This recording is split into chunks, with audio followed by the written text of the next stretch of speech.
Shalom, Victorious People yang luar biasa diberkati Tuhan. Jumpa lagi. Semangat terus di dalam kasih anugerah Tuhan berikan bagi saudara dan saya. Pagi ini saya akan bicara mengenai anugerah. Anugerah yang Tuhan berikan buat kita sungguh luar biasa.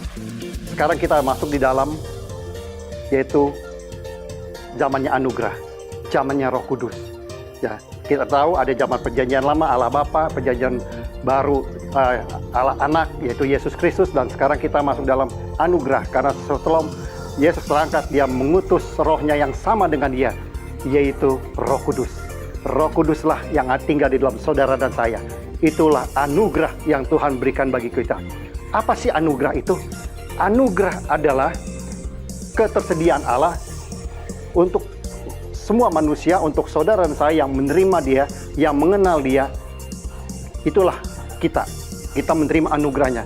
Anugerah tidak murahan, memang diberikan secara gratis, memang free, tapi tidak murahan.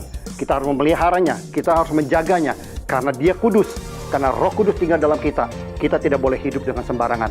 Ada orang yang berkata, oh berarti kalau kita sudah terima anugerah, kita boleh berbuat kehendak kita. Justru itu salah. Ada pengajaran doktrin mengatakan sekali selamat tetap selamat. Itu salah. Jadi kita harus kembali kepada Injil, kita kembali kepada firman Tuhan, apa yang Tuhan ajarkan, yaitu Alkitab yang kita terima saat ini, yang kita pelajari. Anugerah itu ada di dalamnya. Bagaimana kita mengaktifkan anugerah? Yaitu kita harus belajar membaca firman Tuhan. Kita harus melekat kepadanya.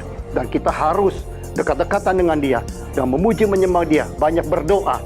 Itulah akan kita terima. Nah, kita lihat di Roma 3 ayat 24. Dan oleh kasih karunia telah dibenarkan dengan cuma-cuma karena penebusan dalam Kristus Yesus. Ya, jadi diberikan dengan cuma-cuma, kita tidak berusaha. Cuma-cuma itu apa sih? Cuma-cuma itu kita tidak melakukan segala sesuatu, tetapi Tuhan berikan. Seperti orang yang memberi, orang dapat hadiah, dia tidak melakukan segala sesuatu. Dia dikasih hadiah, dia tidak melakukan segala sesuatu, tapi dia mendapatkan apa yang terbaik, yaitu hadiah itu. Begitu juga anugerah. Kita tidak harus mengupayakan untuk mendapatkan kita keselamatan dengan ritual-ritual agama, dengan hal-hal yang agamawi, ya, supaya menyenangkan hati Allah. Itu legalisme. Itu hukum Taurat. Itu berbeda dengan anugerah. Anugerah kita hanya menerima dia, mengaku dengan mulut percaya, dengan iman percaya bahwa Yesus Kristus adalah Tuhan, dan dia akan tinggal di dalam saudara. Itulah namanya anugerah. Dan anugerah ialah kasihlah Tuhan Allahmu dengan segenap hatimu, dengan segenap jiwamu, dengan segenap kekuatanmu. Itulah anugerah. Dan yang sama dengan itu, kasihlah sesama manusia dan juga dirimu sendiri. Jadi anugerah itu seperti salib, vertikal kepada Allah Bapa, horizontal kepada sesama manusia. Kita harus menggunakan anugerah itu, bukan hanya dipendam, tapi biarlah kita punya karunia-karunia anugerah yang Tuhan berikan. Kita boleh menjadi ikatan yang terbuka, menjadi kita bisa dibaca oleh semua orang. Kita boleh menjadi garam, kita boleh menjadi terang. Dan kita lanjut ke Roma 12 ayat 6, demikianlah kita mempunyai karunia yang berlain-lainan menurut kasih karunia yang dianugerahkan kepada kita. Jika karunia itu adalah untuk bernubuat, baiklah kita melakukannya sesuai dengan iman kita. Jika karunia untuk melayani, baiklah kita melayani.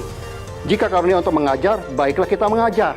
Jadi jelas, karunia yang Tuhan berikan, anugerah yang Tuhan berikan, itu berbeda-beda. Untuk setiap orang berbeda-beda.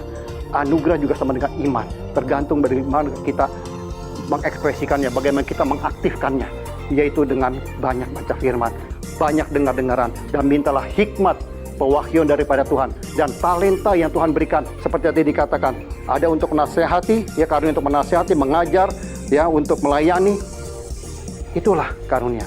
Jadi kita harus mengembangkan anugerah itu, kita harus mengupayakan, bukan hanya diam saja dan menerima. Itu akan jadi orang yang pasif. Tapi kita harus aktif di dalam Tuhan, supaya anugerah itu bekerja bersama dengan kita. Kita menjadi rekan segera kerja Allah dan menyenangkan hati Tuhan. Maka engkau akan diberkati, apapun yang kau lakukan kerjakan, dibuatnya maju dan berhasil. Tuhan Yesus memberkati. Mari kita masuk dalam doa. Bapa, mengucap syukur dan terima kasih untuk kasih anugerah-Mu yang Kau berikan bagi kami. Kami percaya Tuhan, Kami tidak mengupayakannya, tapi semuanya ini dari Engkau. Karena Engkau mengasihi kami Tuhan. Dan kami tidak dapat membalas dengan apapun selain kami memuji, menyembah Engkau dan menyerahkan seluruh hidup ini ke dalam tangan-Mu, ke dalam tuntunan, pimpinan, dan bimbingan-Mu ya Bapa. Terima kasih Tuhan. Kiranya Kau memberkati dalam nama Bapa, Putra, dan Roh Kudus. Dalam nama Tuhan Yesus Kristus, kami mengucap syukur dan sudah berdoa. Haleluya. Amin.